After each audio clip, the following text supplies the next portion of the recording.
What's going on, people? Welcome back to Curtis Shaw TV, back with another live stream. Special guest, Happy New Year. First time I've seen him this year. Deluded in the building. What are you saying, my bro?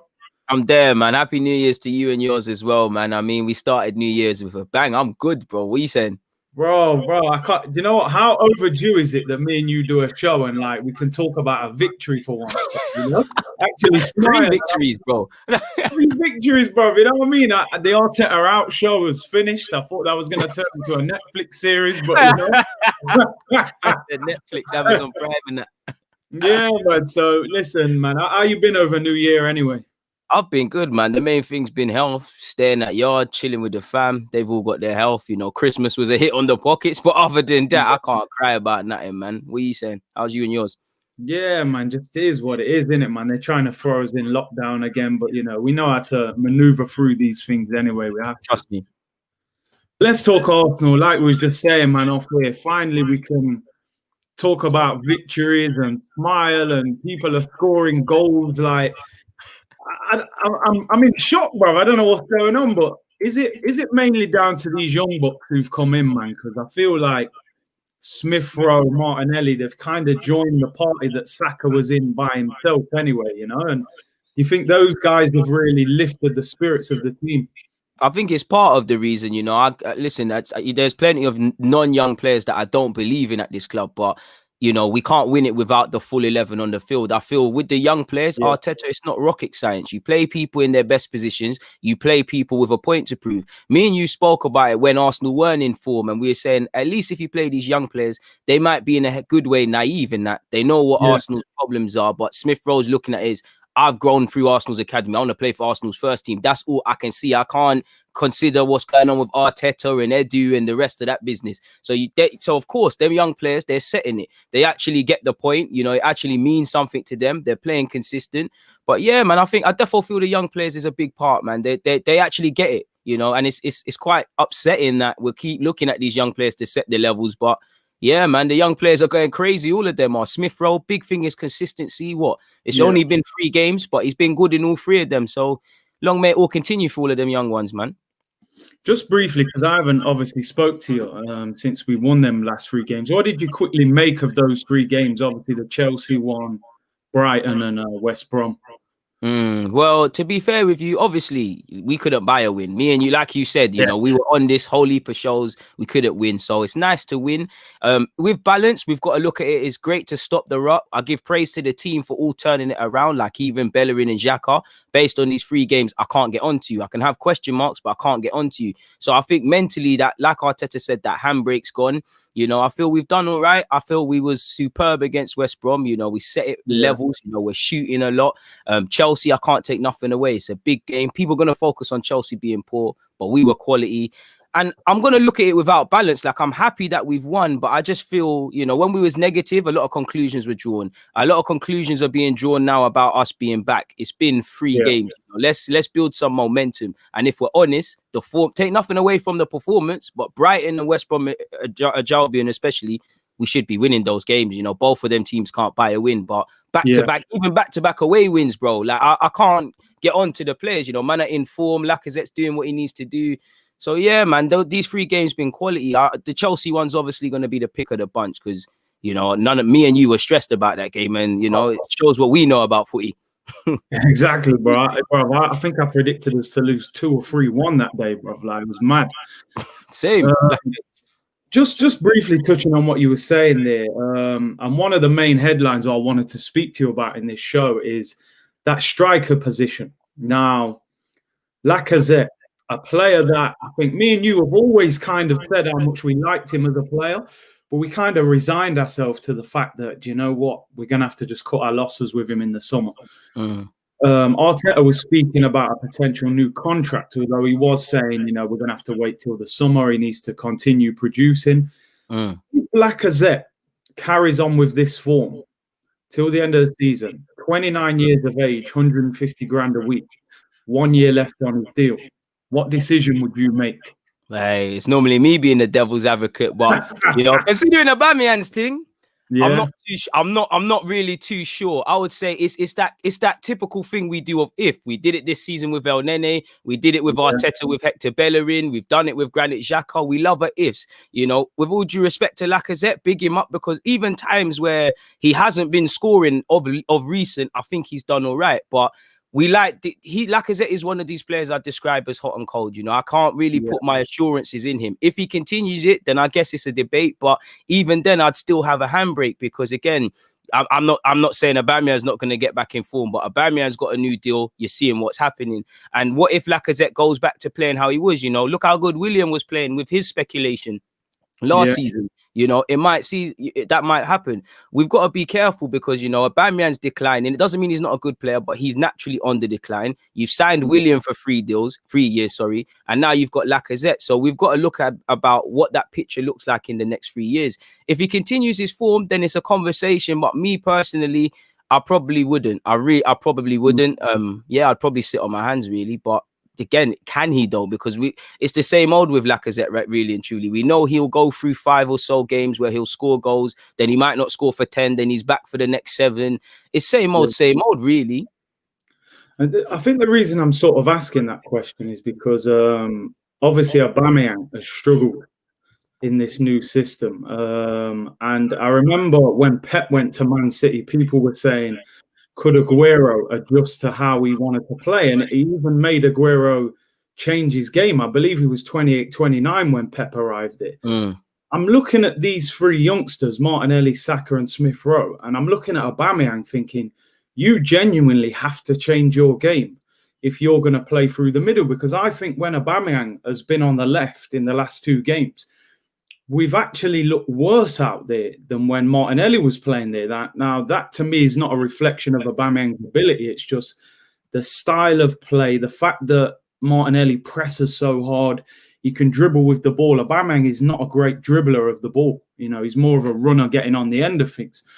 Are we now facing a situation where, like, Aubameyang is not in our strongest starting 11? And it goes back to what me and you were saying I don't know if you even remember on my channel. It's like when I said I feel Arteta, it's not that he doesn't think Lacazette's not a good player, Aubameyang's not a good player, or Eddie Nketiah is not a good player. I genuinely feel he's not fully convinced in the abilities of all of them. Lacazette, for obvious reasons, he's got a lot of qualities. He wins the ball in the final third. He wins a lot of fouls, but he's not a goal scorer. You know, Aubameyang, he's a quality player. I think his general play is better than what man give him credit for, but he's not going to hold the ball up. He's not going to be involved too tough. You know, he's going to try, but he's not going to be involved. And Eddie's quite limited.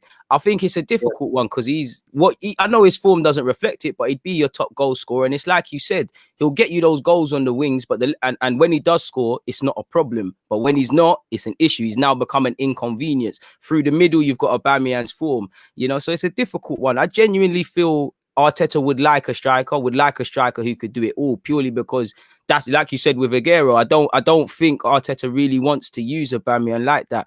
And he does have to change his way. But then I look at it, you know, does he really? Because he can press well. You know, we're never going to get Aubameyang to hold up the ball, but he can press. There can be movement, a fit and fire in Aubameyang. He lights up West Brom. Clearly, I don't know what's happening. You're a striker. You're a striker yourself, and I see your goals for AFTV the other day. So you might be able to look at the mindset, but it's like he just looks like he's thinking about that goal, like the 70th minute mark against West Brom. He looked too hungry for a goal. And you see with Laka, when you're in form, as you know as a striker, you get that luck. Like, you know, the ball will come off Smith Rowe, hit a defender, and then hit the post and fall to your feet. Remember a couple of weeks ago, Lacazette was scuffing the ball. So I think Aubameyang can do this thing, man. I really think he can. Yeah, just in relation to this question, Manoj, you said, Curtis, as a striker yourself, can you understand what Aubameyang is going through? His body language is kind of poor. I think what you got to look at with Aubameyang is for the past 5 years, he's scored goals. You know, you look at Dortmund and then he's led straight into Arsenal. He's never really hit this bump in the road as a striker. So this is probably quite unique to Aubameyang, that all of a sudden I'm not naturally just scoring goals. You know, is age starting to kick in? You know, sometimes you try and run at the end of a season and you run past someone. 3 months later, you can't run past that same person because you can age that quickly as a player. You know, it can catch you up very quick. So I think Aubameyang's having questions asked of himself that he's never had to answer. What I would say to this from Omar, I know Omar's very reactionary. If we've put up with the likes of Xhaka, El Neni, Hector Bellerin, all these players who ultimately have not been good enough for Arsenal, they've never ever been consistently good enough. I think it's very poor of us as a fan base to just quickly turn on Aubameyang after carrying us on his back for 2.5 years. He is out of form. But listen, if Lacazette's starting to turn it around, Aubameyang can definitely turn it around. Facts. What do you think? What do you think we should do with Aubameyang? Like, where do you see him through the middle? Do you see him out on the left? What do you think we should do with it? It's a techie one because I feel how Arteta feels. I've actually, if I was the manager, you know, if Aubameyang's scoring goals, he plays through the middle, but he's not necessarily my cup of tea like that. You know, Aubameyang's the top dog. He scores goals. I don't think we play to his strengths or have ever played to his strengths at this club. So to a degree, this form has been long overdue. For me, he plays through the middle, but again, with Lacazette's form right now, with Martinelli there as well, with Saka locking it down on the right, with Smith Rowe, in an ideal world, anyone but Aubameyang, who isn't our captain, you know, they sit on the bench as they should because they're not doing the job. Maybe we're at that stage where, because I remember Emre benched him. I don't think it was to do with form, but he benched him. And remember, he come off the bench and he was scoring goals. Obviously, it's shockwaves, but maybe that's where we're at with Aubameyang because I just feel he's thinking too much about goals. You made an excellent point about, you know, we need to adapt to him. And we this is where I look at Arsenal. It's like, you know that, okay, a large part of his game has been made on pace, but you know it's not, you're going to decline. You know, the game catches up with everyone. Declining doesn't mean you're turning into a worse footballer. Cristiano Ronaldo can still jump higher than a lot of men and all of these sort of things, but he's had to change his game. He's not running past 10, man. He's perfected what he can. Aubameyang naturally has to do that, and we have to adapt with Aubameyang. For me, we've given a man a new deal. We've given him how much money. We might as well adapt somewhat to Aubameyang, but at the same time, like I was saying with Pepe, is it a case of Aubameyang has to go back to basics? Does he have to go back to doing shooting drills? Does he, you know, you're a striker, so you've been in these situations where you look left and look right and try to find a solution. So I'm not too sure, but like you said, man, we've persisted with worse players. How can you not with Aubameyang? And it's testament that man are saying he's done and all of these things when, you know, he ain't been scoring. It tells of the quality. He'll be back, man. Hopefully. He'll be back. I just think it must be a difficult situation for Arteta because you've begged him to stay. You've given him a massive contract for 3 years, remember, as well. And you must be sitting there a little bit worried if you're Arteta, thinking, you know what? This better not be a Mesut Ozil part 2 where I've given a man a massive contract and all of a sudden he declines very quickly. You know, we've seen it happen. Someone said there, supply him and he will score. And I think, you know, similar to Timo Werner at Chelsea, you know, I watched that game yesterday and I thought the service he gets here is so different to what he got at Leipzig. And clearly he's struggling to adjust to it. I don't think he's a poor footballer, but in the German league, it seems like the defenders play a very high line. You know, one little football you get in. Every minute I see Haaland one-on-one for Dortmund. I'm like, yo, like, goes the season from that. Do you know what I'm saying? Like, with Aubameyang, I feel like he's got to adjust to how we're playing, but we've actually now got to adjust to him because, as you said, I feel like this has been coming for a long period of time because he's been feeding off scraps for a long time at Arsenal. Scraps. Do you know what I'm saying? Like, so it's a tricky one. I mean, I'm just thinking if we was playing Man United tomorrow, you know, big game at home, I don't think Aubameyang's in the team. I don't think he should be. I'd start him, but is that because of me thinking about it? Oh, come on, man, it's Aubameyang, or is it on actual form? You know, if it's on actual form, it's there. I'm not too sure Aubameyang hasn't. It's not a case of him not working because he's still running around, he's still tracking. He's not. I actually feel he had a better game against West Brom, but like you said, he's limited in that left wing role if it's not dependent on movement and things like that. And ultimately, he's not scoring. It's always a crisis when man are not scoring. I'm not going to sit and act like I'm not concerned because it is very concerning. Like you said, could this be a Mesut Ozil thing? You can't. There's not really only Aubameyang could tell us himself. Really, you can't really put your finger on this form or why this has happened. You know, because it was like death, taxes, and Aubameyang scoring are just free assurances in life. And I don't know what's going on now. Really, for me, I think Aubameyang's got to play central. I said for a long time, I think he's played up front for a number of years now, and I think to go on the wing in your 30s and the demands in the Premier League, you got to defend as well. You can't just stay high up the pitch. Has that, sorry to cut him off, but has that cut you off? Do you think that's burned him out? I think it could be part of it, because, me and you used to go to games last season and, when the fans could go and that. How many times you've seen Aubameyang, like, in the left-back position in our own team? And you're like, what is going on? Like, you wouldn't see Aguero there. You wouldn't see Vardy there. Like, I genuinely think he's doing so much running at Arsenal that you may see a decline in his game because, I was speaking to someone once, they were saying, he hasn't played that much football for Gabon. For a 31-year-old, he hasn't played that much football to an average 31-year-old who might have been playing for England or France and all these tournaments in the summer and that, Gabon, the World Cup, they don't really make the African Cup of Nations. So he should be fresh, but I think he's got to go back to the drawing board, like you said, because the one thing Lacazette is brilliant at is that link-up play with those other three. You see that little ball round the corner from Lacazette into Smith Rowe. I don't know if Aubameyang finds that ball. I'm not sure. Like, maybe I'm doing him a disservice here, but no, he doesn't, man. He doesn't. It's not a disservice thing. That's not Aubameyang. Like, so I do think his link-up play is better than man giving credit for because he has had some moments, but that's not Lacazette. I mean, that's not Aubameyang. He's not known for that. I do feel with Martinelli and Saka and the new movement we've got, I do think it's a matter of time because we think of Saka now, not to do Saka and Martinelli a disservice because they can play in spaces, but when have they looked the most dangerous? On these counter-attacks on the flanks. You telling me Aubameyang can't go unnoticed when Lacazette, Smith Rowe and Saka are playing their 1-2s and hitting the third man? It's just Aubameyang, even a couple of times, a confident Aubameyang gets in the box that sometimes for me he's not gambling. And also, you made a great point because I think he played better against West Brom. But once again, he's crossing the ball. Like what he's doing with mashy work, but he's not, it don't make sense really and truly. It don't. And this is the thing, big up Broads as well in the chat. Everyone goes subscribe to Broads, man. The thing is, you look at Liverpool, you look at Man City, for example. Their wide players are effectively wide strikers. Exactly. Mane and Salah, they are making runs into the penalty area. We've got Aubameyang on the left, crossing the ball with his left foot.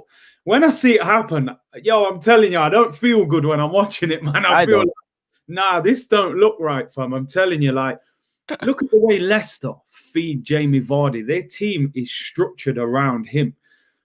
Our team is not built around Aubameyang, and that's something that I don't understand with Arsenal. You've given him, 375 grand a week, apparently, with bonuses. You're sticking him on the left wing and saying, put crosses in. Like, it's a recipe for disaster, in my opinion. But yeah, it's an interesting one. I just think at the moment you've got to keep Lacazette in the team. I think you have to. I think he's been fantastic the last few games. I think he's scored 5 in the last 4. Bro, he's scoring away from home, bro. He's backing away from home. You can't. This is where I like balanced football fans, and that's why I like to speak with you because you can have your opinions about the Xhakas, the Bellerins, the Lacazettes, but you have to call a spade a spade. And it's like what I always tell people: that football's a squad game. It's a 38 game. Man are gonna lose form. A lot of these players were talking about new deals and stuff. They're in form. They've been out of form. Are they gonna show form in the next 10 games or so? It's a squad game and you can't drop Lacazette right now. He deserves it. There's also, obviously, in May, when we look back at his season, we're only going to focus on his goals. We're not going to remember United away and things where he's worked hard because, before he started scoring, I do think a couple of games prior, there was a little turnaround. You saw a more confident Lacazette. You saw him kind of remember who he is and naturally the goals are going to come. And I think Aubameyang's got to do the same. It's like even I'd say Lacazette is moving overconfident because yesterday, as man said yesterday, against West Brom on Saturday, they've seen a couple of times, and I know you saw it as a striker. Aubameyang's got his head, he's got his head down and he's banging it. Where someone like Lacazette's actually got the ability to find a pass, and we're saying, why are you doing that? But I see that as confidence. You feel everything can go in. He even tried to find his boy Aubameyang a couple of times, and it just didn't happen.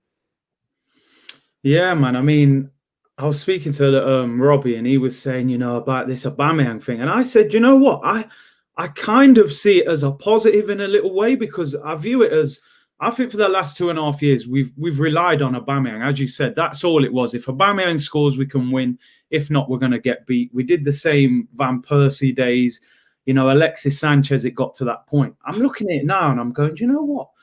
One of our best attacking players might actually be on the bench sometimes. Or, imagine playing a big game away from home or something and Aubameyang's coming on for the last 30 minutes. Like, it's actually giving us different options. If we've got Lacazette firing, and Aubameyang there as well. You know, even against West Brom, I looked at the bench and I thought Pepe's on the bench, Martinelli's on the bench. You know, Willian, whatever we think Good of problems. we've got something to bring on instead of like maybe Eddie and Ketia and, you know, El Neni or something. So I think, listen, the fan base have to be patient with Aubameyang. If we're going to criticize Aubameyang, then, you know, what really are we as a fan base if we've after big event to stay? You know what I'm saying? So listen, I think we've just got to stick with him, and he's got to play himself back into form, really. Obviously, we've climbed up the table a little bit now. We're 11th, 3 points behind Chelsea now. We're at the dizzy heights of 11th. Hey, we're moving mad. We're going to have a season to remember, bro. Easy to remember, but listen, I'm looking at our next 2 games in the Premier League, Newcastle and Crystal Palace. Or the Newcastle game's FA Cup, then we've got Palace, and then we've got Newcastle again in the league. If we were to win those next 2 games in the league, which are very winnable games, do you think we give ourselves a chance of doing something in the Premier League, whatever that may be, top 6, top 4, possibly? I'd stop you short. I still don't believe there's any easy games for us. I'm not gonna lie to you. I can't. I still look at our form and I think it's been great, and I'm not doubting it and I'm not belittling it, but we've had 3 good games. When I look at it without the emotion of an Arsenal fan, Chelsea result, fantastic. To win back-to-back away games, fantastic. But the last 2 games we've played, you should be beating teams like that. I've been mainly more happy because Arsenal have been poor. When I start looking at the opposition and you know the games that we have, as someone that wants to have a cerebral approach and get top 4, it's an if, but and it's an if thing, and it's like, as a typical Arsenal fan, as we've said throughout the case of this, if Aubameyang, if Lacazette, you know, if we can, like these ifs and buts. As an Arsenal fan, I can only deal with the facts, and the players are gonna have to show it to me. What I want to see from these players is how they react. Not that I want them to lose, but when they lose, because I always get a bit scared when in negative times no one's showing for it. We're all doom and gloom. Right now, spirits are high, and I hope that happens, but I want to see where that step, when things don't go our way, when we've lost, that's going to make the difference. Because you look at the table, you said it's Kalam from 10th to 1st. I'm not saying we're going to win the league title or nothing, but there's not too much in it generally. The only reason we won't have a season of top 4 is ourselves, because I can only blame ourselves right now. I can't blame the other teams being amazing and stuff. We've dropped stupid points, and we're going to drop points again this season. So it's down to the players, man. It's really down to them. I look at it's Newcastle, and then you said Palace. I remember the last time a couple of years ago, remember we was at the Emirates, Palace and Zaha ruined our hopes of top 4 on the Emirates. You know, Newcastle, we got them in the FA Cup. What happens there if we beat them in the FA Cup? Do they want revenge? I don't know. If we get 6 points, we can start talking. But I know it's funny how the Prem works, my guy, because we're meant to get relegated, Chelsea meant to win the league, and there's not too much separating the 2 sides. It's a bit of a madness. Yeah, you're spot on there, bro. And I think that's why when we were going through that terrible run, I was so angry with the whole situation, because it felt so unnecessary to me. If we go to Man City and get beat, I can get my head around that. They're a better football team than us, with a better manager than us, ultimately. Yo, give me 1 sec. I got to deliver it at the door. 1 sec. Go on. He's got a delivery, man. Curtis got a delivery. So we're here until Curtis comes. So yeah, you guys just got me. Let me scroll down.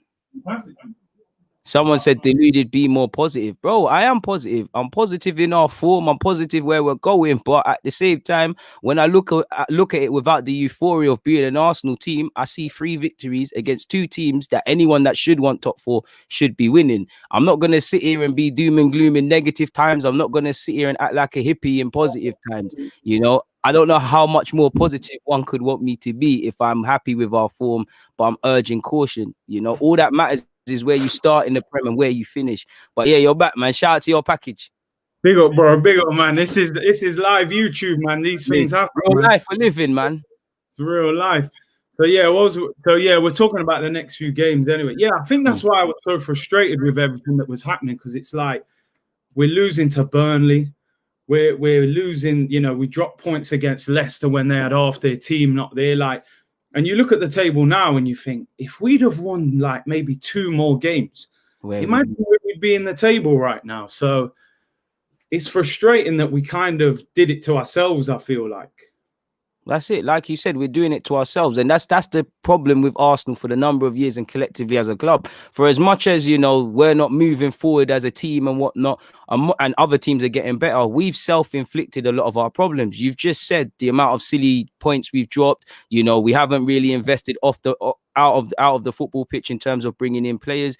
We always defeat ourselves. We remember when we had top 4 kind of in the bag. There was 8 games to go. We're kind of there. It was looking like we're going to get a Europa League and that, and we messed it up. And that's where, for me, it comes down to the players. We could talk about tactics and how Arteta's changed this and that and where he's playing, but it's mentality. These players have stopped feeling sorry for themselves and they've started to want to win. And I need to see this mentality all the time. And I'm at the point, these lot have damaged me so much. It's seeing's believing. These last 3 games, they've shown me something. Previously, they didn't. So if they can do something, I'll get behind it. But I can't be out here as Arsenal fans, we usually do, proclaiming this, that, and the other car. I don't feel it truthfully in my heart. No, you're spot on. And that's the problem with these Arsenal players. Like, we're all happy now. We've won 3 games in a row. We've all got every right to smile. But deep down, I'm like, if we break down the facts, we're still 11th. We're still playing catch up to everyone.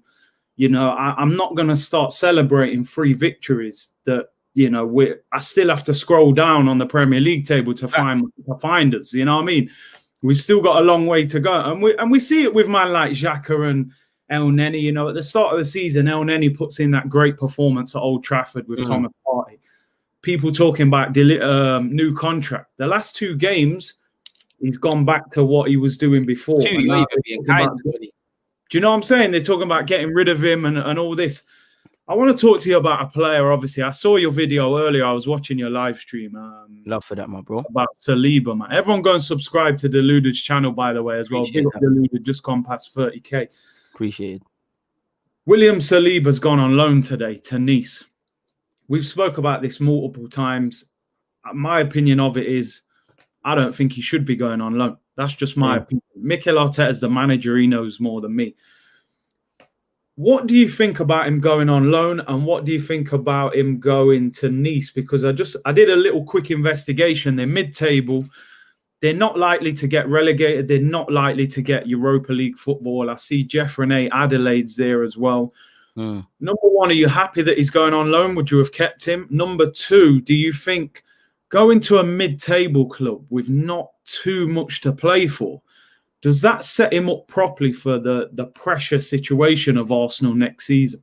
Well, yeah, first to answer your first question, I'm happy he's gone on loan because he's not playing. Kind of tying into the first answer, I feel there's a lot to play for. At the end of the day, he's being starved of football. There's more to play for that than under 23s.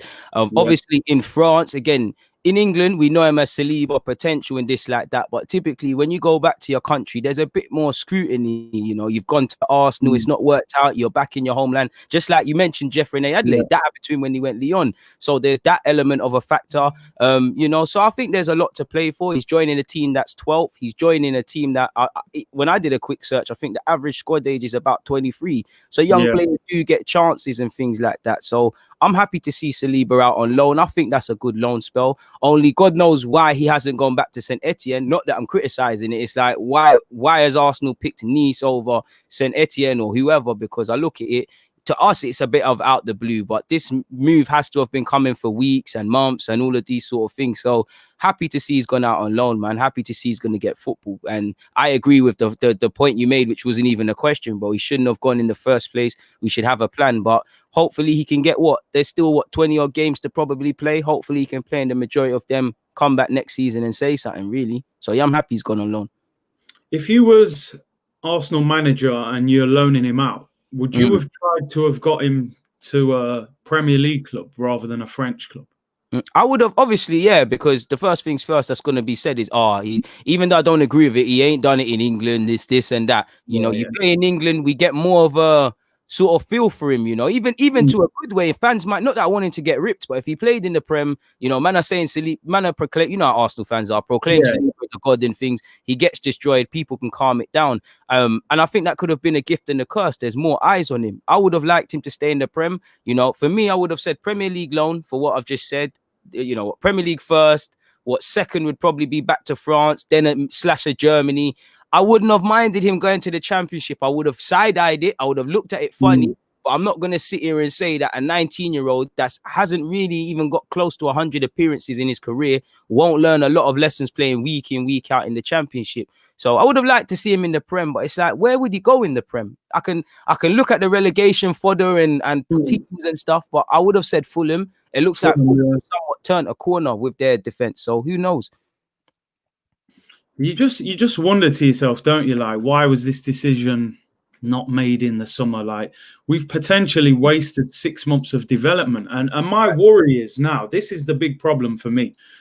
If he goes there, touch wood he doesn't, but if he goes there and gets injured, misses 2 or 3 months of football, if he only gets 5, 6, 10 games, he comes back again. What's Arteta going to say again? Oh, he still hasn't played enough football to be ready. Like, he could have potentially already played 20 games this season. We could actually be recalling him in January and saying 6, minimum 6. So I just wonder, this whole recruitment process at Arsenal, why are these decisions so slowly made? Bro, it's reactive. It's very reactive. It's like, this is where we talk about collaborative and all of these things as a football club. But, we signed Saliba. Okay, we must have been scouting Saliba and known his level anyways, because that's why we signed the player.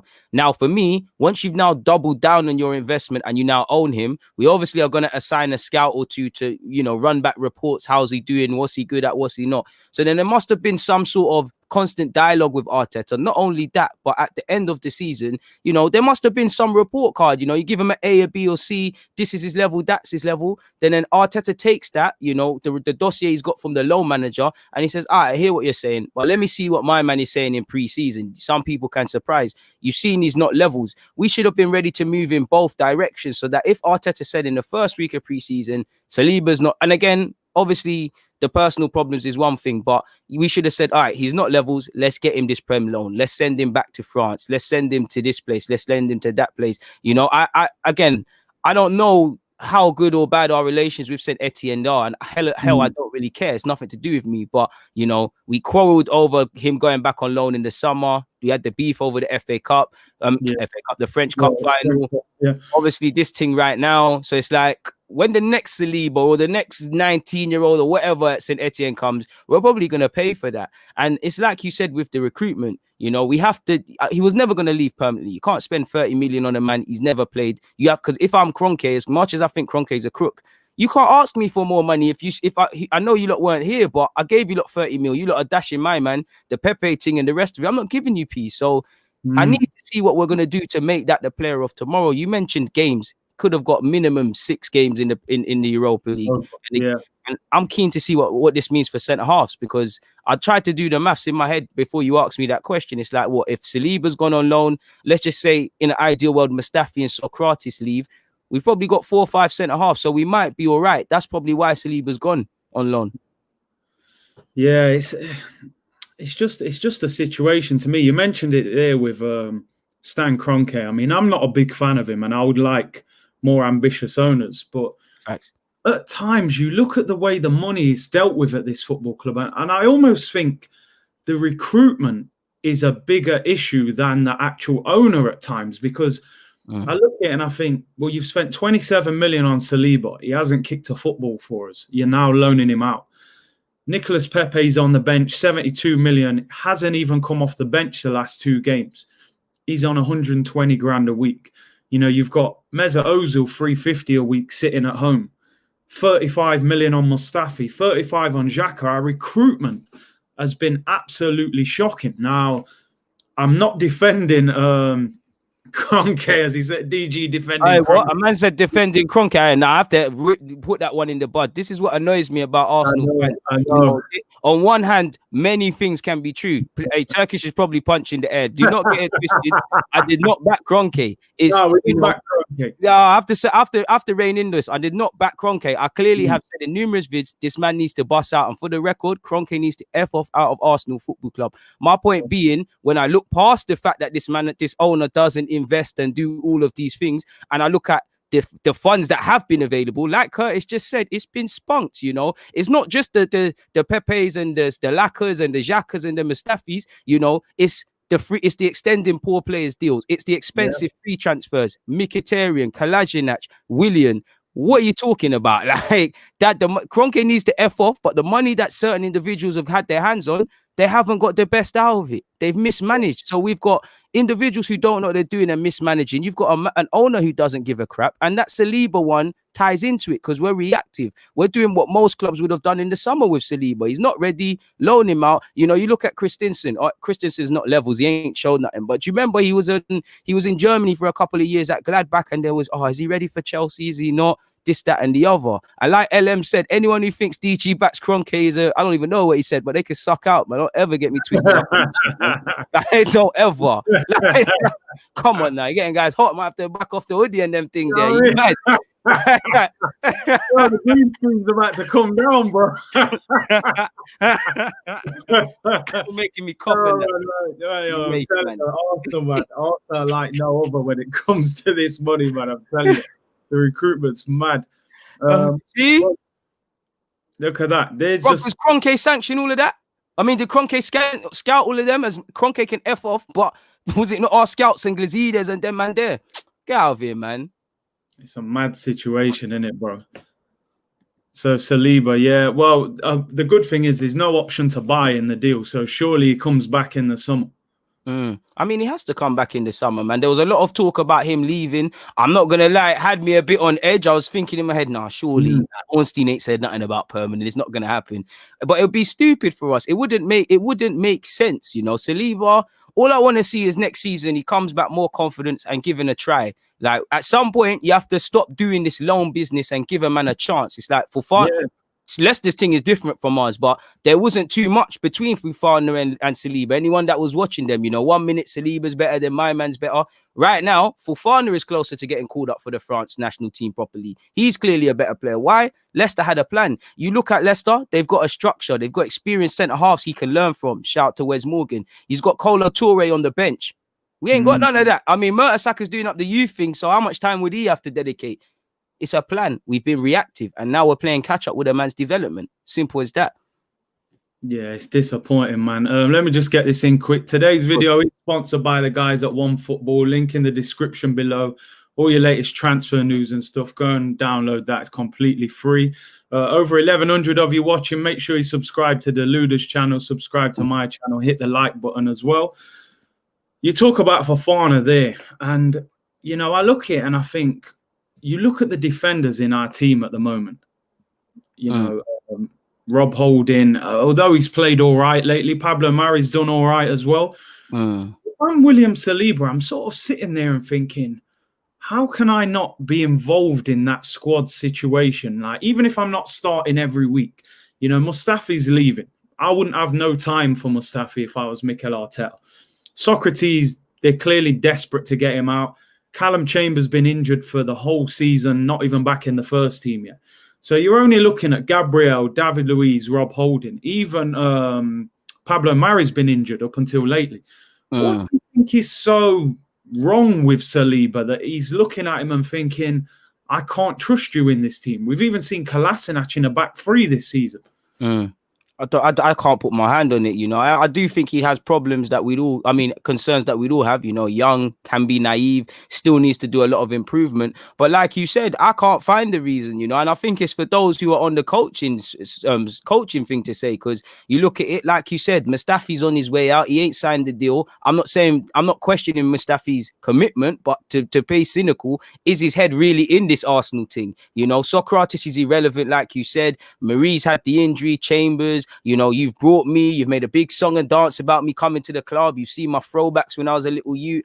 I wouldn't understand. And, you know, when I see reports coming out that Saliba actually hasn't been told why he's out of the squad, that concerns me because I don't think no one has any divine right. For me, I want Saliba to play. I didn't want him to necessarily go on loan in the first place to St. Etienne. Yeah. But if he's told why he's not playing and what he needs to improve, fair play. And it goes back to what we said on your channel before, in that Arsenal literally have a coach who is employed as an individual improvement or development coach or whatever. So surely, if you've said, all right, boom, Saliba's not going to play for these first couple months, and this might be happening, but you're gonna go and do like some one-to-one work with my man. These are my concerns in parallel with what the loan report was saying last season. This is and this is my problem, in that finding players with potential is not the problem, it's how you make them it. I want to see a clear plan. How are you gonna make Smith Rowe the player? How are you gonna make Nelson?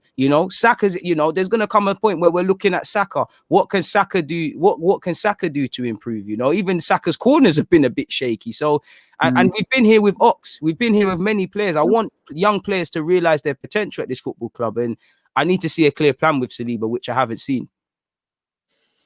Now, I don't want to stereotype players here. It's just something that Jermaine said here. And you could also put maybe Guendouzi into this. And I'm not saying there's any kind of attitude problem with these players, but I'm thinking young, slight chip on their shoulder kind of player. Is that the kind of player that Mikel Arteta doesn't deal with well? Because, Pep was very much, discipline and fall in line. Arteta seems quite like that. Do you think he struggles to deal with this young player with a little swag about him and stuff? I mean, it does look like a mad coincidence the way you pull it. It's like I'm trying to find other people who are not that, but maybe he does have a problem with egos or people who like to say something, because you look at the ones that are not playing. I just think it's a case of humility, because he doesn't seem to have a problem with Lacazette, or Aubameyang, who I'd describe as quite easy and outgoing, but I don't know, my guy. I don't know. It's a tricky one. Yeah. I suppose the only thing with Lacazette and Aubameyang, older heads, in it. Maybe they're a bit more mature around the training ground. Probably, But hey, it's one of them. Looking ahead. It's January, it's transfer season. Everyone's excited. They want to see new players coming in. We're being linked with players left, right, and centre. Yeah. Has Smith Rowe's emergence changed your thinking on? Well, you know what? I can see you shit. I can already see the answer. I agree with you, by the way, but I got to ask you the answer. I know you've got a job to do and ask me, but no, man. Hey, man, listen, you got to keep it political and them things there. I was in the water and I already saw the answer in your eyes.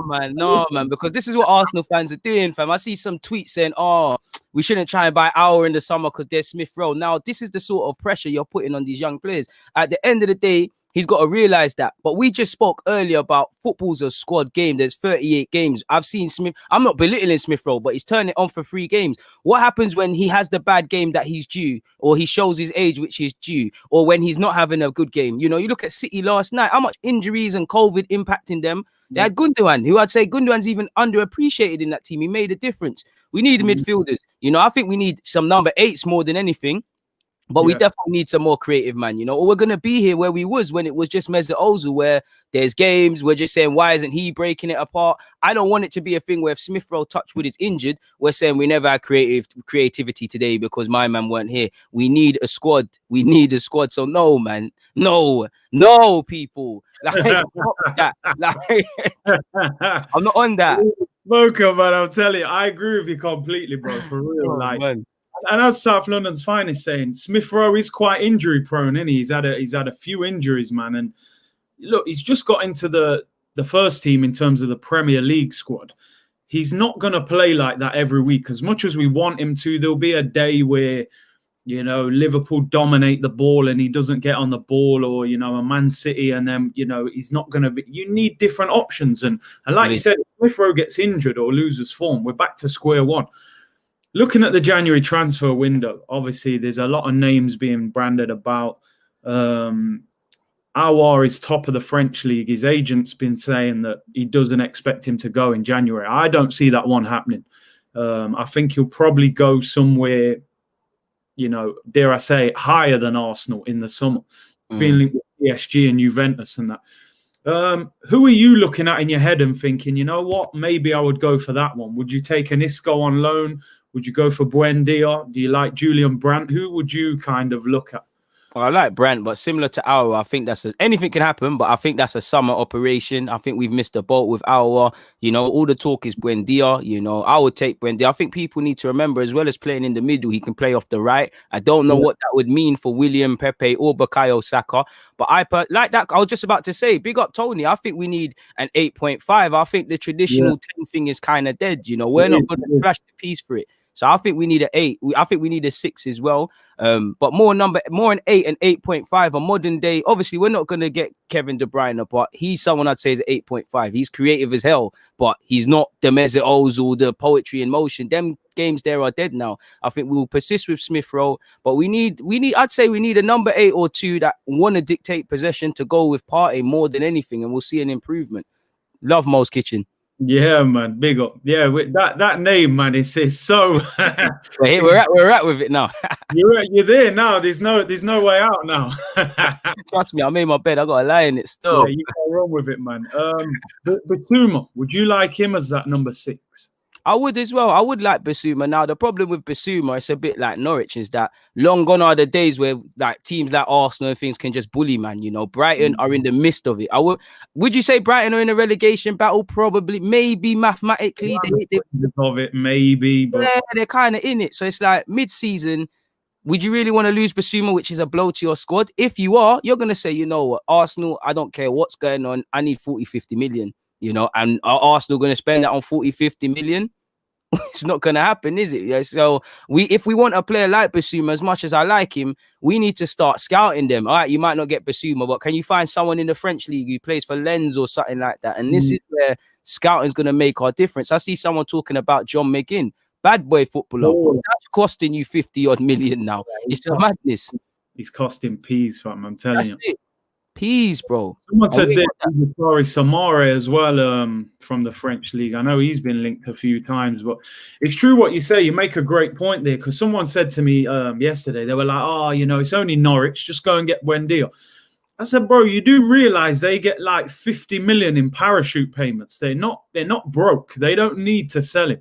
They're top of the championship as well. They're gonna do everything they can to hang on to him, even if they say, look, man, 6 months, get Norwich promoted, we'll let you leave in the summer. They're not just going to hand him over in this window. I see a story today in the Independent. How true this is, I don't know, but saying Arsenal might be willing to let Willock or Nelson go to Norwich as part of the deal. I think they're talking about permanently as well. What would your thoughts be on either one of them? And if it did come down to that, which one of those two would you rather let go in exchange? Boy, I mean, I think we'd be dealing ourselves a shorthand, you know, because I think if they did do that and it's permanent, regardless what you think about these players, we live in an era of hustling. They bought Buendia for what, a couple million? They're talking about 40. Whatever you think about Reece Nelson, he's going to develop into a player that can get 20 million pounds one day. Joe Willock, maybe. So they'll make a profit on both of those as well as Buendia. So if we was to let them go permanently, I think we're selling ourselves short. I would be open to loans. I'd rather them go to top divisions, but I think Reece Nelson would fit in. You know, he's got the look, he's got the hair. He looks like a bunch of them Norwich players. Anyways, I'd rather Willock. I can't lie. I'd rather Willock. You'd rather Willock leave? Yeah, man. Yeah, if it got to it permanent or loan, I still got stocks in Reece Nelson FC. Still, like I'm not giving up on my man yet. Man's been on Football Index. Man's got my stocks, jam. Man's hoping Nelson's time's coming with Saka in Emil and them and there. Like I'd rather Willock, man. I think Willock would benefit the most. I feel Willock's been all right, but I don't see much more to his game other than industry. And I think him going out on loan would kind of show me more things. I think with Nelson, he just needs a run of games either here or elsewhere. And like I said, admittedly, I'm probably the worst person to ask. I'm on a bias thing, but if it came to it, Nelson stays, Joe goes. Joe goes, yeah. That's interesting that he said that. You know, Willock's one of these players to me, like, at one stage, probably at the end of last season, start of this season, I thought, if he has a good run of form, you could even be talking about the England squad. I'm now looking at him going, do you know what? I've seen no real development in Joe Willock's game in the past year at Arsenal. Reece Nelson, there was so much hype around Reece Nelson. I kind of think he's been... There's too many people in front of him right now. You know, if you're right with Arsenal, Saka's on the right, doing up bits on the right. You got Pepe, you got Willian. I can't see Nelson getting anywhere near the Arsenal team at the moment. Even Eddie Nketiah as well. Like, so yeah, they should take him, bro. Like, I forgot about Eddie. I'd let Eddie go. Yeah, let Eddie go on loan. I actually feel Eddie. Go on. I think Eddie would feel like he was better than Norwich. I don't think Eddie would take Norwich. He's trying to say it's a Prem thing or nothing now, isn't it? Yeah, you know how them way they stay. Nah. I think he would learn a lot as well, because I hear you. I agree. I think he'd do that, but it's hardly like you set the world in the championship alight. Like I even look at Brewster. Like I don't think Brewster done a madness, but he done considerably better than you, and that's probably why he's got the Sheffield move as well as Liverpool being better. So I think Eddie and Willock need the most. I think with Nelson, his IQ can improve, but he's had injuries, and I think with Smith Rowe, it's a confidence thing. It's like Smith Rowe in these last 3 games, I'm seeing someone that believes he's a Premier League player. Before it's like, oh, I'm good, but I'm surrounded by some great man now. And I think Nelson's very much that. And for me, I still got hope that Nelson's that one player Arteta's going to put his arm around and say, you know what, you're my guy. I'm going to try to do to you what I did with Sterling and the rest of it, man. But I can't lie. Is it really a coincidence Nelson's not playing when kind of Arteta explicitly told him, yo, you can go out on loan? But similar to them, man, he said no. And that's it. And you know the thing, when I looked here, because you know what, I hadn't seen a great deal of Smith Rowe, up until this point. Only a few Europa League games. I know you've, seen a lot of these players who were in the under-23s and that. I think when you look at Smith Rowe, it's clear that he has played men's football. I think the speed of his decision making, he seems quite strong. He's willing to mix it. I've seen him crunching people in tackles. To me, that is the year on loan at Huddersfield that is paying dividends. In a relegation battle thing as well. There you go. He's had a relegation battle. The Championship, listen, I'll tell anyone that the Championship's one of the hardest leagues to play. Ask anybody who's played in that league how hard that league is. Right. So difficult to play in. I look at Joe Willett, I look at Eddie Nketiah, I look at Nelson. To me, they're under 23 stars. They're players that haven't played enough football in men's football. With Nelson, I feel like he needs to get a bit stronger. I think he does need more game time, whether that's at Arsenal or somewhere else. I think Willock his decision making is very poor. He's physically good. He's quite big. He's quick. Puts himself about. And it's like, bro, man, how many times? Yeah, no idea. And with Eddie Nketiah, I feel like things he was doing in the under 23s that was working, and he does for England under 21s. They don't work in the Premier League. He gets bullied. You know what I mean? So I almost don't blame those players. I kind of blame Arsenal a little bit and think you've actually set them up to fail in a certain way. The old star like Saka, who's just different level, will come out the under 23s and just blow in the first team. But these players need a pathway to get into that first team, and I think Arsenal just don't look after these young players properly. We don't. It doesn't appear there's a serious plan in terms of how we're going to develop them. But I'd also say, and again, I admire people that say, no, I'm not going out on loan. I want to be an Arsenal player. I admire Joe, Eddie, and these men for doing that. But at the same time, I have to play devil's advocate and say, are you a bit too comfortable? Because Nelson's one, for me, obviously I'm biased, is a bit different. He's been told to go out on loan. Willock has been saying no from when Blackpool wanted you. And I feel the only way these 3 are going to show any real bit of quality is matches. There's no substitute for that. In the games where we need people to press and things like that, Joe's amazing. But what happens like against Chelsea, where it looks good him tracking back, but he's unaware of the runners, or the same thing in the cup against Liverpool. You only learn these things playing for someone who doesn't care that you're Joe Willock or that you're Arsenal. It's like, all right, cool, F off, you're on the bench next week. Then you really want to improve. Eddie, at the end of the day, minutes, goals are currency. I don't feel Eddie scored enough in men's football. I feel you're quite overrated in the sense of being a fox in a box at this level. Go and prove me wrong, go out and show that. And his general play just ain't there. It's about what as a striker. The catch-22 is you've got to score goals, but it's about what you're not doing. I don't think he's got enough general play, and that was seen against Everton. 12 months or 6 months, you could come back. You could leave looking like a boy, come back looking like a big man, like you said with Smith Rowe. He's hardly the most physical, but he's different now, and I feel these men need it. Like you said, it's too easy, man. When you got the Sakas and the Martinellis, that the hunger's different. It's calm, but the rest, we need to know what we're doing with them. Bro, do you know what? It's not easy, because I remember being a teenager and I was at a club, and me and a friend of mine, we both signed for this club, and the gaffer pulled both of us and said, basically, I've got a loan move lined up for both of you. I think it was like 2 leagues lower. And my friend took it and I didn't take it, because to me, I looked at it like, I need to be in front of your face. As long as I'm training with the first team every day, there's a chance of me getting picked. He went out on loan. I think it was 2 leagues low. It was like Conference North or something like that. And he did well there. And then I, funnily enough, got in the first team because we had a couple of injuries. See? I was in front of his face. He called me up. My boy was on loan, even though he was doing the business. Never got it. Sight out of mind. So it is difficult because at times Nelson might have thought, you know what, I need to go and get football. But then And it's happening. I'm training. I'm in front of Arteta. Pepe's not playing that well. Willian don't look great. Maybe I'll get an opportunity. It's those decisions, and you know, like you said, sometimes are they too comfortable? Did he make that decision because he just thought it's Arsenal, the training ground's nice? You know, I know what's what. Yeah, I'll play Europa. I'll pick up my wages. The pressure's not that high. So these are the big decisions that you have to make as a young player, man. And I think, like you said, they are too comfortable at Arsenal. It's facts. I do think it's that, and like everyone's situation is different. Like, I don't think the answer is for everybody to go out on loan because you've got to pick the right club. You know, I actually feel if Joe Willock, like Scott McTominay at United, because they were physically a bit behind, if they did the loan circuit thing, they both wouldn't probably be playing for the teams they're playing for.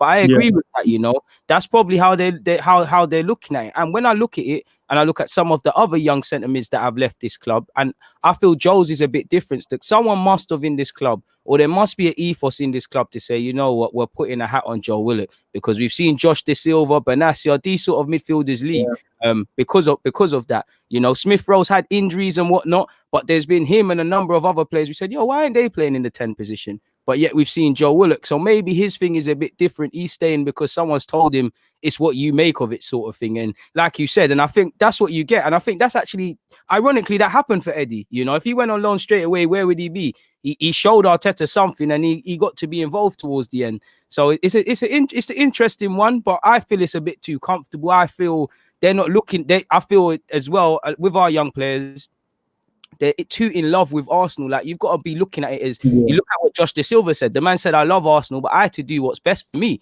You know, he's now gone and he's doing his thing for Brentford. I think these guys got to look at it and say, you know what, forget in a healthy way. I respect Arsenal, but forget Arsenal. What can I do to become a better player a year from now? Is it to play these 5 or so games, this 10 minutes here, this 90 minutes here? Only they can answer that. And I feel if I was answering it for them, I'd have to say no, because you ain't played significant. Ironically, I think Joe's probably been given the most opportunities. Yeah. It's that thing, innit, bruv? It's like, you know, when you're that young player, they're walking around London. I play for Arsenal. I'm at Arsenal. That means something to them. Some might get caught up in that. That's the problem. Sometimes you need to go to QPR, go to Brentford, you know what I mean? It's all about playing football. You know, it doesn't matter what club you're at unless you're playing football. And are you in the first team? Are you thriving? Are you excelling?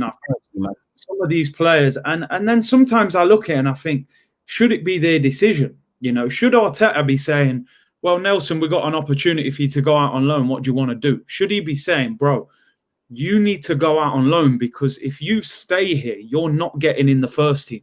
As hard as that sounds, if a manager says that to you, you've got to sort of think then, well, I'm being stupid staying here. He's actually telling me I'm not going to play. And I think he has told them. Do you think he has told him like that? I genuinely think he's been told that, because it's the way he says. I think he's been told go out on loan, and I think these players are sitting there and saying, no, we'll stay. And that's where it goes back to what you're saying, in that it's kind of comfortable here. It's like, no, you're going out on loan. And sometimes what annoys me with this club is our loan spells haven't been the best. Like, you know, Huddersfield was good for Smith Rowe, but then I remember a bewildering one. He went to Leipzig. Now, on the face of it, you know, German league, all of this thing is wavy, but the man was never fully fit. You know, and when I look at our loan spells, it's like you said, we need to look at what we're doing, because not too many of our players have banged on loan, come back to Arsenal, and it's been a wavy thing. Ironically, one off the top of my head, it's probably like Coquelin. He went Charlton and he came back in the team. You know, Bellerin's thing at Watford didn't work out. Gnabry's at West Brom didn't work out. You know, Nelson's was so good and not so good moments at Hoffenheim. Not too many have really like banged like that. And I really feel there's something to be said in reworking how we're going about things in that regards, because the talent is only half the job. You know, we have to take these men into how we're going to make them better. You're right on that. Bro, speaking of talent, and listen, it's like not one show goes by that we don't mention this guy's name, right? Balogun. Obviously, the Premier League changed. You can now have 9 substitutes on the bench. To me, the first thought process was, Balogun gets on the bench with Eddie now, 2 strikers on the bench. Balogun hasn't touched bench in the Premier League since that happened. What do you think is going on with his situation? Because Arteta is talking about him in press conferences in a positive way, as if, we're talking and his future could still be at the club. Why is he not involved? What did I do? It's like what I told you a few things ago on your show. It's like what I've seen to think I've clocked with Arteta now. When he gasses up someone too much, he's not going to play them. He does that Pep Guardiola thing. When he waxes lyrical about a man, you're not playing. And I think people need to look at it, Balogun, he has to show stuff in, not saying he isn't, but he has to show things in training. For all his potential, he doesn't have a divine right to play and the rest of it. But I find it bewildering, when you had Aubameyang injured and not in form, like you said, with more subs, Balogun should be allowed to play. And this is where if I'm Balogun now, similar to what we said about these young players, I think he loves Arsenal Football Club. I think he wants to play. Look what it meant to him. But he's got I like that was funny still.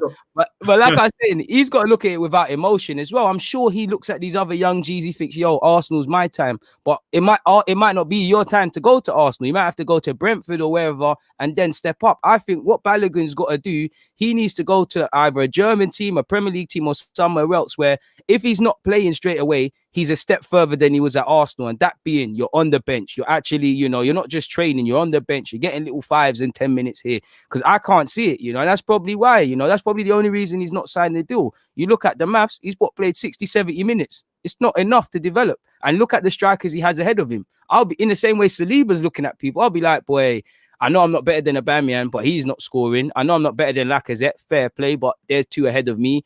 I'm better than Eddie. Eddie's not doing his job. You've got Eddie. I've got Tyrese on my neck. Martinelli can play through there. The manager might sign another striker. The pathway is not. It's looking a bit mad still. It's looking a bit mad. I'd keep it moving, but what can we say? He looks like you said, man, and you're a striker, so you can do him better justice than me. He's for me, he's different, man. He's different to what Eddie has. When you can, he looks a bit more cerebral. He's got a bit more to his game. Looks a bit stronger. I'd rather sell Eddie, sell on clause, and then see what we can do with Balogun. And it's going to be an L, or at least it looks like an L. Yeah. No, I think. Look, I don't want to overhype Balogun because obviously he hasn't done that much in the first team, but. Certain times you just see a player and you think there's something there. You got to work with it. People were hyping Smith Rowe and Saka. I don't think anyone's ever felt like that about Eddie and Nketiah. Everyone always said he's a good little tidy finisher. His movement's good. No one was ever like, Eddie looks like he's got something special. It was always that poacher thing. He's a poacher. Which in a way is a little bit like saying you don't do much apart from finish. You know what I mean? When you're calling him a poacher. So I think Balogun will leave. I got to be honest. I think he's probably been making quite big demands. That's what I think. I think, they were talking about Sheffield United wanted to buy him. I think Brentford wanted him for I think they were saying 7-8 million. If you want to buy a guy for 7 or 8 million, clearly they would have paid him a good wage as well. So I reckon he's probably in a situation with Arsenal where he's saying, boy, Sheffield United were going to give me, this money. You got to... And Arteta's maybe looking at going, you're 19, you haven't really played a lot of first-team football. We're not giving you. So I think, again, it's more pressure for Mikel Arteta because if Balogun goes to Liverpool, who are being linked with him, there's talk of Origi leaving. If Balogun starts firing at Liverpool, you have to Arteta sideways again and say, what's going on? Lidge. You have to look at what's going on there, and it's like Balogun. There's a lot of for everyone that ends up like Gnabry and things like that. You get some other players, but I think people need to calm it down. But I think he's making them. I genuinely feel if Balogun played some football and he's involved, I think he'll sign a new deal. I think he genuinely wants to stay here. I just feel, and there's rumors there's an option in his contract, so I don't know how true that is. But I just feel when you're looking at it, the best thing's not to stay here. And I feel that's where you're looking at his agents around him, because you've always got to be careful of a 19-year-old. I'm not saying Balogun believes anything Arteta is saying, but if I was at Balogun at 19 and he's gassing me up in the things and I'm training with the first team, not that I won't get complacent. I might listen to his promises, but promises are a comfort to a fool. That's where he needs his agents around him to say, listen, you can talk about him until you're blue in the face, Once he signs this new deal, what's the plan? Is he going to be involved in first team? All right, cool. He's going to go on a loan. What are you going to do past this loan for him? What we don't want is another young player who's stockpiled. You know, for Arsenal, it's great. We've probably got about 3 young strikers, 4 including Martinelli, that can all make some money for us, that could all progress. But we all know it's crabs in a bucket. We can't all assume that Tyrese, Balogun, Eddie, all of these guys are going to make it. Because what happens if this random 25-year-old's available, we sign him, everything's flipped on its head, you know? Yeah. So I wouldn't sign a deal. Until I'm shown some minutes, I'm involved, I'd be in no rush. And he can agree a fee abroad. I mean, agree a contract abroad at this moment in time. So we're going to have to see, bro. But we've dealt ourselves a short hand, without a doubt. I agree, man. Just quickly there before we start to wrap up, Mikel Arteta, I've been very critical of him this season, as you know. So have you as well, but rightly so. I've probably been a lot worse with it, to be fair. But I think we've both kept it pretty level-headed when we've given him that criticism. On one hand, if I've criticised him, I've got to praise him when we do well. Do you think he deserves a lot of praise for these last 3 games, or do you think his hand was a little bit forced in the fact that, you know, Smith Rowe's there, you know, Saka, you know, Martinelli was back? Did he kind of have to do that, or do we have to, you know, give him a lot of praise for the teams he's picked? And this is where it goes back to being an Arsenal fan, where you can't just pick one side. I think many things can be true. I think you've got to, I think obviously, you know, his card was dealt. There was a lot of situations and injuries and things that forced his hand with some changes. I also feel he's made some courage. I feel everything I was calling for him to do, I'm now seeing, you know, based on these 3 games. I'm seeing a performance to suggest we're working on something all week. I'm seeing you install confidence. I'm seeing you play the better players in their right positions. That's all I can ask from Arteta. He seems to be doing it. You know, he spoke about, I got onto him for talking about crosses and all of these sort of things. Now, when I'm seeing crosses and it can still improve, it looks like there's actually a task with it rather than aimlessly doing it. So I think he's deserved of his praise. But like I said, you know, Arteta, the boys, they all deserve their praise for these 3 games. But it's only 3 games against 2 teams that if you want top 4, you should be beating. You know, only time will tell. And again, we'll have to see. I think obviously you saw he wanted to bring in Xhaka and Bellerin. They've done well. I can't get onto them. I'm keen to see the next game. I don't know why he dropped El Nene, but El Nene looked like he needed a drop in. He's brought in Ceballos. You know, only time will tell what happens with Willian. I think it's pretty telling that he's fresh home from his injury. Pepe ain't got no minutes. He's played. I think what we saw was the pecking order with all these attacking. Yeah. So, no, I agree with that. He deserves praise, but it's not enough, man. We all need to, collectively as a club, we need to do more and keep it up, really. It's 3 games. What do you think? Because you just said there about the pecking order, and I agree with that. You know, the one thing I sat there in that West Brom game, I was happy. When I saw Willian coming on the right, I thought, that is telling on Pepe. You know, 2 games in a row, he hasn't even come off the bench. You know, Willian's been out with this, you know, COVID or potential symptoms or whatever. He's sitting there fully fit. He's then come back and jumped ahead of you coming off the bench. Are we now falling into a situation where if we finish the season like this, do we have to cut our losses on Pepe? Because I think 2 years is long enough to settle into a football club. I think 2 years is definitely enough time to settle and start showing a bit more. It'd be a bit harsh on Pepe because I think he deserves a bit more opportunities, you know, because we all know Willian, between Reece Nelson and Pepe, they should have been given more chances that Willian had. But it is time to cut our losses, really and truly. You've got a manager that isn't showing any ability to kind of pull Pepe in. For Pepe, I don't think you've shown enough when you've been given minimal opportunities. You know, the one thing I'll say to Pepe is, if you ever get to play again, which I assume is going to be the FA Cup against Newcastle, play a blinder. That's all he can do now. I don't think if Arteta's still here, he's getting rid of man. I don't think he rates man like that. But this is where I look at the club, because Arteta can do what he wants. I don't know it's not 72 million up front, but let's just say we're going to sell him for 20 mil, because I don't think we can get any more than him. Are they going to take a 50 million pound hit before we even talk about bringing in a midfielder or 2, whether these are Buendia who's linked with 40 or Aura where they said 50. There's talk of a centre half. You know, fullback, is Bellerin going to keep it up? What happens with Lacazette? What happens with half these players? Are they going to take a hit with all of this in mind? I don't think so. And if they was to sack Arteta, which I'm not saying they should or shouldn't, you know, are they going to say a thing where it's the next managers, let him try and pick up? Or, because I can't lie, I do think Arteta and Pepe can give this one last try and things, you know. It's like The only problem with Pepe is he's bought for 72 million. He's a squad player at 30, 40 million max. And, you know, we've got swindled firmly, but we'll be lucky to even get 20. So I think we're stuck with this thing. And you're right there, because for me, I look at it now. If we're playing Willian, we're playing a 32-year-old that's on the decline that hasn't worked. I would rather play Pepe. You know, obviously Saka's playing on the right at the moment and he's doing his thing out there. Leave him out there. But if it's not him or he's playing somewhere else, I would rather see Pepe playing. So at the end of the season, we can say, do you know what? There's no excuse. He's had his opportunity. He's not good enough. I would hate for him to go and we're like, actually, how good is Pepe? I still don't think we've seen how good Pepe is. Like, truly, I don't think he's been good enough. I think at this stage, you could say for 72 million, it hasn't worked out. It's been a flop. But there's still talent there, and I'm still not sure whether he would go somewhere else and do really well. And you know, the circumstances haven't helped. He's got big decisions to make this summer, Mikel Arteta, like you said.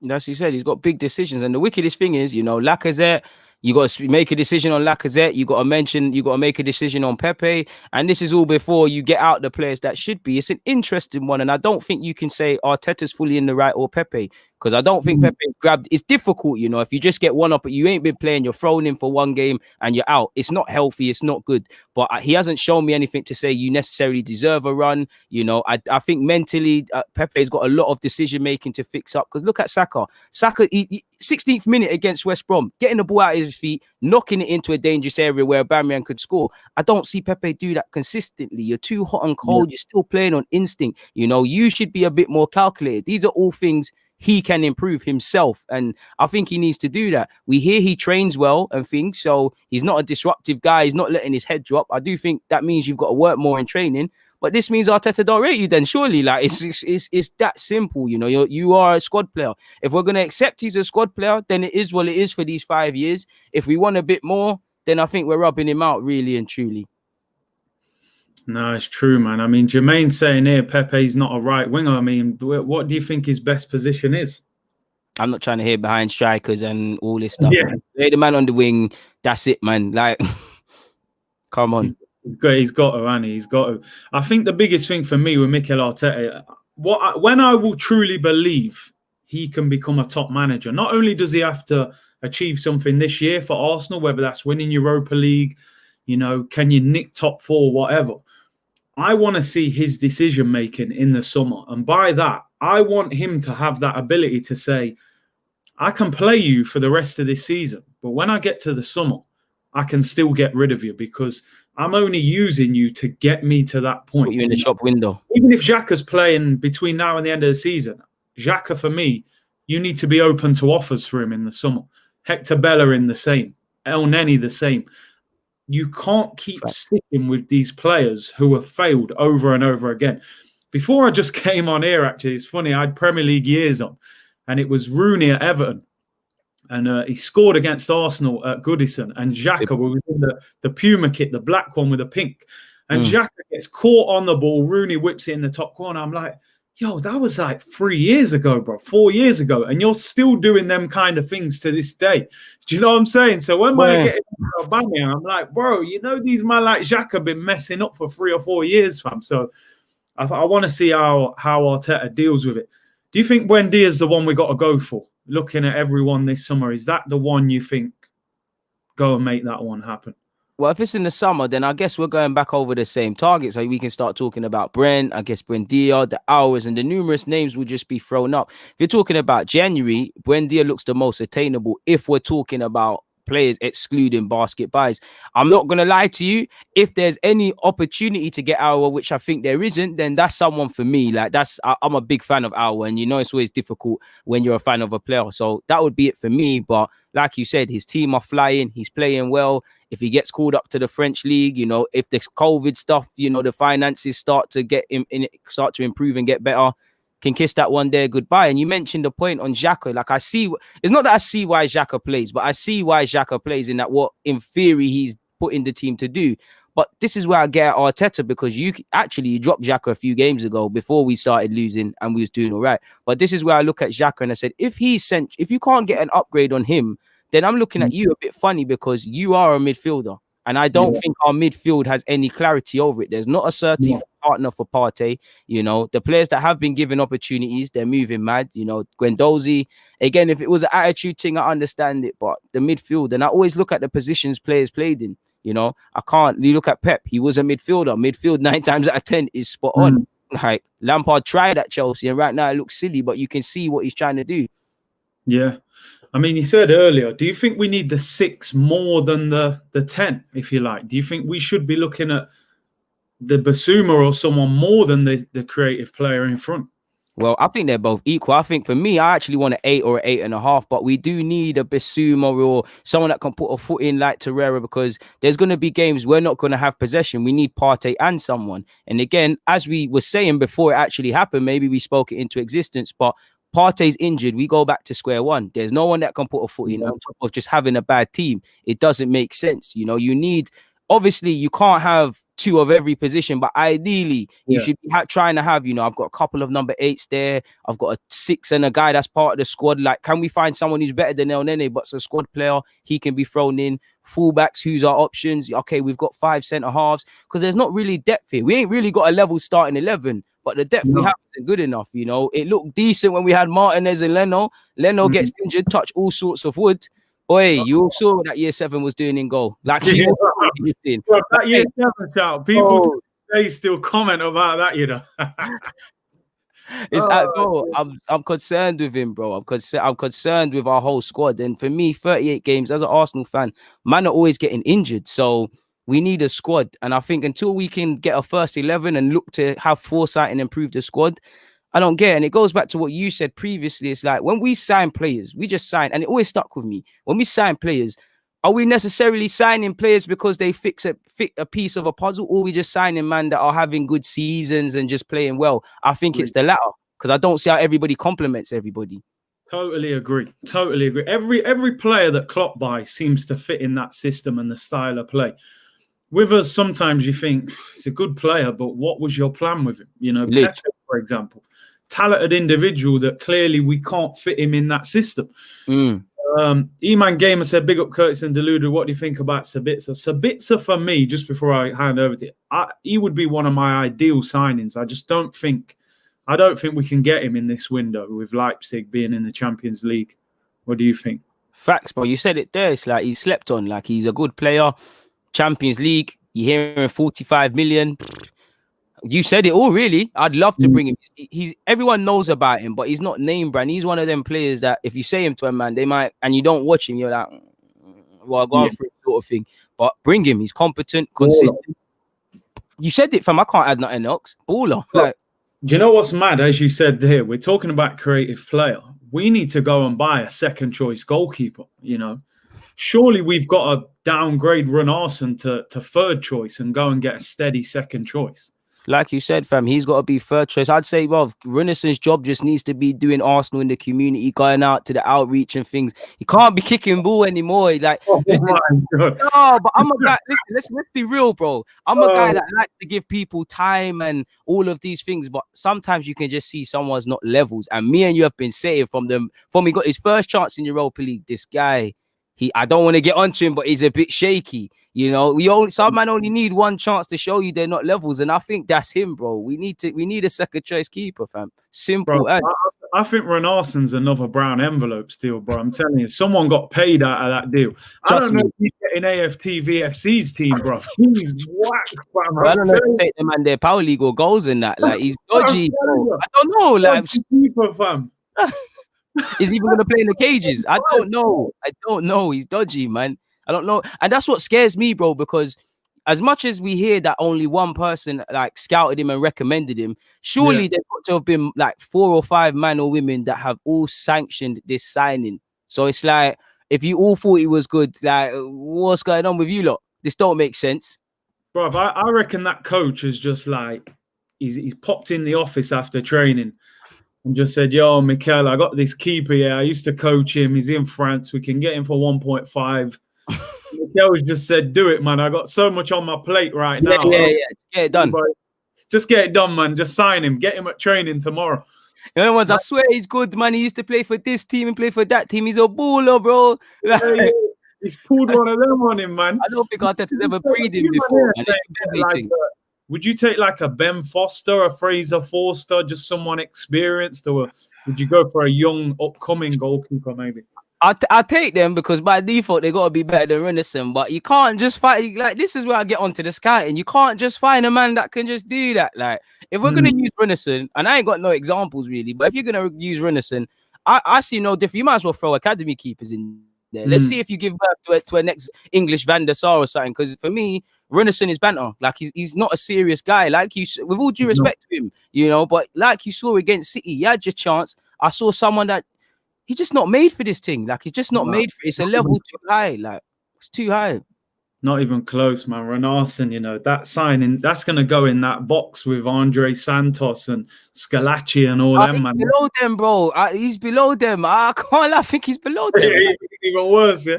Yeah, I've seen what I saw from him is a madness. Like, I can't forgive you for the City thing. Like, he's never made me look calm. Like, bro, like someone said in the comments, bro, there's a couple Sunday league keepers that are smoking fags and other things before games that will do a mad thing more than. Trust me, there's man out there, bro. There's man out there that got the beer bellies that will do more of a job than him. And it concerns me that somebody sanctioned this thing.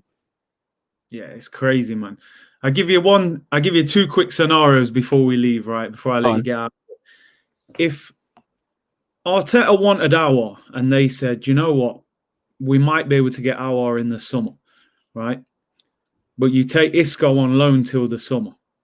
Or you go and get Buendia now, but that 20, 30 million you've spent might stop you going to get Aouar in the summer. What scenario would you rather go for? It's a difficult one, man, because you're bad at this, you know, because you made me want to say both, but I'm going to have to say grab it. I know it's going to probably impact the season, but I'm going to have to say Isco on loan, go with that Aouar thing. I'm not trying to belittle Buendia. I'd be more happy with Buendia in January than Isco. That's why I said that's a bad question to ask me. But yeah, I'm biased, man. It's an Aouar thing. I think Aouar can be wavy for us still. You want Aouar in it, man? Yeah, fam. I can't lie to you. Want him. Big up Don Draper. He said, Emi Buendia ready to push for Arsenal move if Gunners firm up interest. So far, only informal talks. The thing is, even though on one hand I said, look, you know, it's Norwich. If you're Buendia, 23 years of age, still not an Argentinian international. He's got the same agent as Emi Martinez as well. If Arsenal put that offer down on the table, he's got to be making noise to try and get out of there, man. He's going to want that move, innit? But that's the thing, though. I think what we'll see, you'd have to wait probably last because there'd have to be some real encouragement filtered through to Buendia's camp or his agent, whoever, for him to force these moves. You know, we always see it in the papers, but very rarely does a player hear of interest and start moving mad. There has to be legs to it. I do think if it came to it, somehow the money's there, somehow we're doing whatever, I do think Buendia would move. But at the same time, if I'm Norwich, I'm sitting there and saying, yeah, you can leave, but why are you going to Arsenal? You know, this team there might want you. You know, you're playing well and scoring every week. Some of your thing might be happening. So again, it comes down to, is Arsenal going to put the P's? Why we might not is because we have to sell, man. And the problem with Arsenal is the players that need to go, are they making profit? Like, you're probably hoping that you can get a decent fee for Mustafi. You're hoping, you're kind of begging Socrates to leave. We haven't even spoken about it today, but you know, Kolasinac is bringing in a loan fee. You know, you're kind of I don't know where the money's going to come from without asking the big man that owns this club, and we all know how that one goes. It doesn't go well because to me, if I'm the Norwich owner, top of the Championship, Arsenal want Buendia, I'm saying, yeah, all right, cool, you can have him. I want 40 million for him. If you ain't got 40 million, get out of it. Why would they sell him for 20, 25 million? Just to me, I think that's going to be a hard deal to get done. You know, it shouldn't be because we're Arsenal, they're Norwich, they're in the Championship, but the way we move with all this installments business and that, I think it's a difficult. And if we really wanted Buendia, I always ask this question: why was he not bought in the summer? They'd just been relegated. That's an easier deal to get done. They clearly weren't sure about him. So now it's like, are you just signing him because he's just no one else is really available? And it's like, okay, well, we'll just buy him. You said it there, bro. And that's where we said it's like not getting Aouar and not getting Partey is cool, but where's the backup targets? If Aouar was number one, that's all you wanted to go for. I don't condone it, but I hear it. You only want to sign your first choice target. But as we know, we're not Real Madrid, we're not Barcelona. You need several targets. And it's like you said, we've gone around, Szoboszlai shagged it. Our is a myth. You know, who can we get? We can't get my man. We can get this guy on loan. It's not that's what it is. And it's like what you said in a previous podcast. This is why you don't need to subscribe, people, because his knowledge dropped each and every time. Do you not remember when you said, if you really want someone, obviously the context is everything, but if you really want someone, you make man, you know, your players are rarely available. You make man available. I want this done. Now, we know you've got to come to a mutual understanding. Why I'm not really confident with the loan business with the young G's is because I look at Norwich, they've got Kieran Dyle. They bought Kieran Dyle, who's injured now, from Everton. He's young. You know, they've got their own young players. They've got Oliver Skip on loan from Spurs. Why you want to sell an experienced sort of match winner in Buendia and then bring in Joe Willock, which is good for us because we're like, yeah, we got our player. Joe Willock's going to get some minutes. But how is Joe Willock going to help them in their quest for promotion? I'd love him to go there, score hella goals from outside the area and do a madness. But how is that going to help him? You know, I'd be more interested in listening to Reece Nelson and Eddie Nketiah because in theory, you know, they're attacking players sort of thing. Not that Joe isn't, but it's a gazy one, man. People do say Aouar's overrated. I do think people sensationalize players. Aouar's not going to solve all the questions. He's not going to score a whole heap of goals, but that's an Arsenal man. That's an Arsenal player, man. Yeah, man. We need to get something done in January. That's for sure, man. I hope Arteta and them, man, don't get caught up in this little run of form because, as you said, the Chelsea win was great. The other two were teams that we should have been beating. So we can't get too hyped up around them 3 victories. We're still not even in the top 10 of the league. So, you know, it's funny that you said there because if Thomas Partey didn't have a release clause, I'm almost certain Thomas Partey would not be at Arsenal right now. Trust me. Our negotiations, you know, are just so bad. But listen, Deluded, I appreciate you coming on, my bro. 1,400 of you in here right now. Subscribe to Deluded's channel. Subscribe to my channel. Hit the likes on the way out. We're going on your channel tomorrow. Yeah, tomorrow at 12 p.m. people will be back. Obviously, we'll circle back over some of these things for those that missed, and we'll talk about a couple of other talking points. So, like he said, subscribe to Curtis Shaw. Let's, you know, this year we're trying to break some serious boundaries and open up the doors to real ones. And subscribe to my thing. And again, if you like what we've been saying, we're back again 12 p.m. tomorrow on my channel. Don't miss out. We'll be back. Simple as. Yeah, bro. You got anything else on today, or you've been on already, aren't you, this morning? I've been on already. I've been in the process of I like to clip up my live streams with whatever points I've been talking about. So a couple of videos to drop, just looking at it now. My thoughts on the Lacazette contract stuff, Guendouzi and Torreira, really in 3 separate vids. But beyond that, nothing else, man. Just the content I've got already. Yeah, man. All right. Take care, everyone. Big up Deluded. We'll be back tomorrow on Deluded's channel at 12 o'clock. I'll be back tomorrow on my channel at 2 o'clock.